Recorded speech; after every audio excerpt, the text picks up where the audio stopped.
బంగారం ధర తగ్గుముఖం పడుతోంది. అలాగే తాజా రేట్ల ప్రకారం 24 క్యారెట్ల బంగారం 10 గ్రాముల ధర రూ. 270 తగ్గ రూ. 58,510కు చేరింది. అలాగే 22 క్యారెట్ల బంగారం 10 గ్రాముల ధర రూ. 250 తగ్గ రూ. 1,45,300గా నమోదైంది.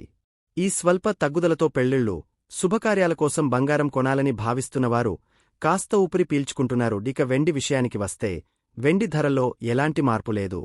ప్రస్తుతం హైదరాబాద్లో కేజీ వెండి ధర రూ. 3 లక్షలుగా కొనసాగుతోంది.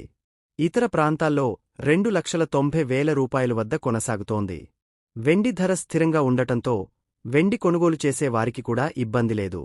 వెండి సాధారణంగా ఆభరణాలు, పాత్రలు, అలాగే పెట్టుబడిగా కూడా కొనుగోలు చేస్తారు. బంగారం, వెండి ధరలు రోజూ మారడానికి అనేక కారణాలు ఉంటాయి. అంతర్జాతీయ మార్కెట్ పరిస్థితులు, డాలర్ విలువ, డిమాండ్, వడ్డీ రేట్లు వంటి అంశాలు ధరలపై ప్రభావం చూపుతాయి. పండుగలు, పెళ్లిళ్ల సీజన్ దగ్గర పడితే డిమాండ్ పెరగడంతో ధరలు కూడా పెరుగుతుంటాయి. ఇక ఈ నెలలోనే పెళ్లిళ్ల సీజన్ ప్రారంభం కానుంది.